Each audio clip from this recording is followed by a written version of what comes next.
بسم الله الرحمن الرحيم، والصلاة والسلام على سيدنا محمد وعلى أهله وأصحابه أجمعين. ازيكم حبايب رانيا؟ النهارده بقى ايه؟ هنتجنن مع بعض كده ونعمل أكلة سمك. طبعا ايه شايفين؟ طبعا الحوت اللي معانا ده جوزي فاجئني زي كل مرة في رمضان، لازم لينا يوم كده نتجنن فيه، وجاب لي الحوت اللي انتوا شفتوه ده. فانا قررت المرة دي، هم قالوا لي احنا مش عايزينه طاجن او كده، فانا عملته بانيه زي ما انتوا شايفين. بس كان بتتبيلة والطعم محدش اصلا مصدق ان ده الحوت اللي هما جابوه. ماشي، هنعمل بقى النهارده مع بعض ايه. يلا بقى عشان نشوف الاول احنا عملنا القمر ده ازاي، عايزاكم تبصوا كويس قوي تتاكدوا ان ده عباره عن بانيه. انا عاملاه بانيه، فطبعا مفيش حد بيعمله، لان مفيش حد جاب النوع من السمك ده وعمله او قلاه ولقاه استوى معاه. فأي حد كان بيشتكي بيقول لأ، لازم بيبقى فيه دم من جوّه وما بيستويش كويس. وده طبعًا راس الحوت عمرنا ما هنسيبها طبعًا، دي بقى كانت لازم تتعمل طاجن. بس بجد الأكل اتعمل في منتهى السرعة اللي في الدنيا، وفي نفس الوقت كان الطعم تحفة، حاجة جديدة كده وكانت سريعة وسهلة جدًا، جدًا. يعني أي حد ما فكّرش يعمل قبل كده النوع من الأسماك، أو أول مرّة لسه يعمله، لو عمل بنفس الطريقة ومشي بنفس الخطوات فعلًا هيدعي لي دعوة حلوة. غير كده إن أنا اللي جِبته وقطّعته، بُصّوا هتشوفوا إيه، الجريمة من أولها لآخرها. يالّا مع بعض بقى. ادي الاستاذ اللي احنا بنتكلم عليه. ايه ده يا رانيا؟ الحوت اللي جوزي فاجئني بيه ده كان قرموط عبارة عن تقريبا 4 كيلو ونص زي ما انتم شايفين كده. طبعا اللي بيقطعه ده حبيبي، ابني ابن محمد ربنا يخليهولي، هو اللي كان بيقطعه في الاول، وبعد كده زهق اول ما قطع الراس، قال لي كده تمام التمام وجري وسابني. وانا اللي بدأت هنا دلوقتي معاكم اكمل التقطيع بتاعه. فطبعا انا اكتر حاجة كنت معتمد عليها ان انا اقطع الشرايح تكون رقيقة جدا جدا. طبعا انا خدت غلبة وسكينة ورا سكينة لحد ما قدرت اوصل للسمك اللي انتوا شايفينه ده.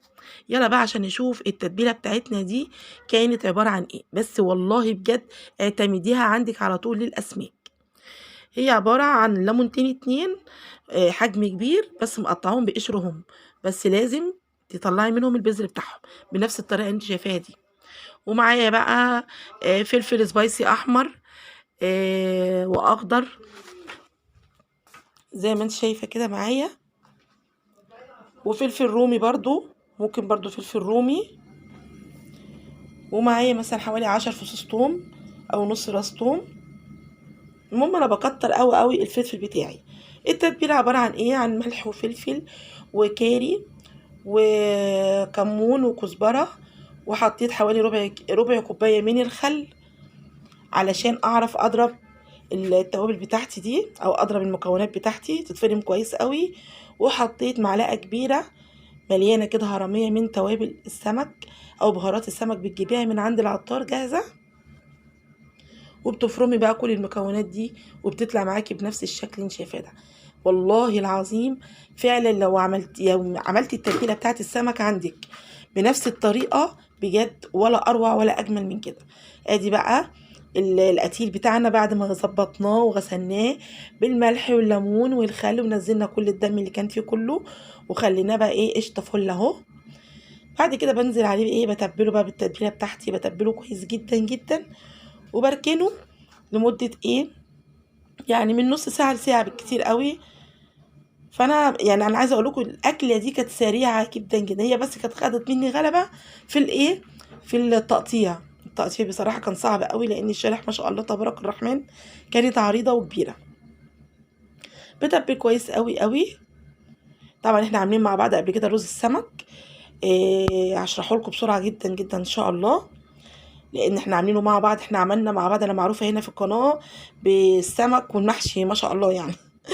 فايه مش هناخد وقت. يعني انا هنا بعد ما حمرت البصليه كويس جدا جدا اللون البني، نزلت بمعلقه من السكر في في البصله وانا بحمرها، ولحد ما ادتني اللون المكرمل، ورحت حاطه الميه بتاعتي. طبعا لكل كوبايه رز كوبايه ونص او كوبايتين ميه، لحد بس ما تشوفي العقله بتاع صباعك الاولانيه. وايه اللي انت حطيتيها دي يا رانيا؟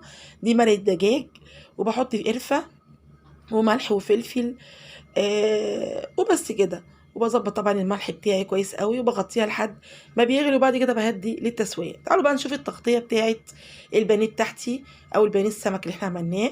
عباره عن كوبايه من الدقيق ونص كوبايه من البقسماط و... ورشه من الكاري، وقلبي المكونات دي كويس جدا مع بعض.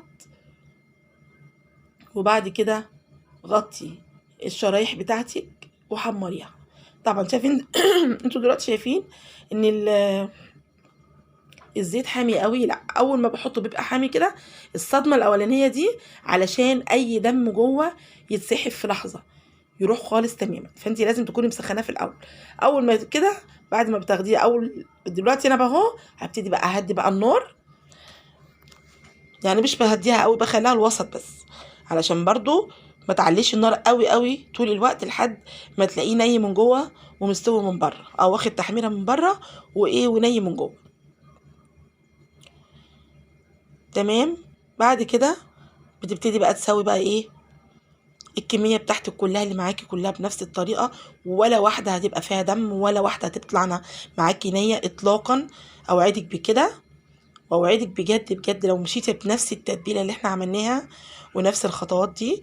مش لازم ومش ضروري تربطي نفسك ان القراميط تكون لازم طاجن، مش ضروري. بس الراس بتاعتها انا عملتها طاجن الحقيقه. الراس بتاعتها يا دوب حطيتها في الصينيه، بس كان طاجن ني في ني زي ما بيقولوا. بصل متقطع على عصير طماطم على فصين توم، وهي كده كده او جزء من التتبيله وبس. بحطها تاخد غلوه، وبعد كده بدخلها تحت الشوايه تاخد وش، وخلاص على كده. ما بتاخدش اي وقت. ودي ألذ واجمل بانيه هتاكليه معانا. او نقول بصي قولي بقى زي ما انت عايزه، المهم دوقي الطعم وادعيلي. خلي بالك ده مش الطبق الوحيد اللي هي طلعته، هي ما شاء الله كانت مطلعه حوالي سيرفيس كمان زي ده، غير الصينيه اللي كانت اللي احنا عملنا فيها الراس. بس والله العظيم ما في حد كل من الاكل دوت وقال، يعني في الاول طبعا ما كانوش مصدقين دوت القراميط، ومستويه جدا ومقرمشه في نفس الوقت. يعني مهما اقول لكم الطعم كان عامل انا عن نفسي بعد كده هعتمد الطريقه دي كتير قوي قوي معايا، لان كنت دايما انا مرتبطه بالطواجن وبس. معروف واي حد يعني بيعمل اللي هو القراميط، هي طواجن معروفه ان كله بيقلق ان هي تبقى مقليه بس بعد كده لا والله. انت بس زي ما زي ما قلت لك رققي الشرايح بتاعتها. مش شرط انت اللي تقطعي، انت تبقي عند الراجل وتطلبي منه كده. ويا رب الفيديو يكون عجبكم. ما تنسونيش باللايك والسبسكرايب والشير. والسلام عليكم ورحمه الله.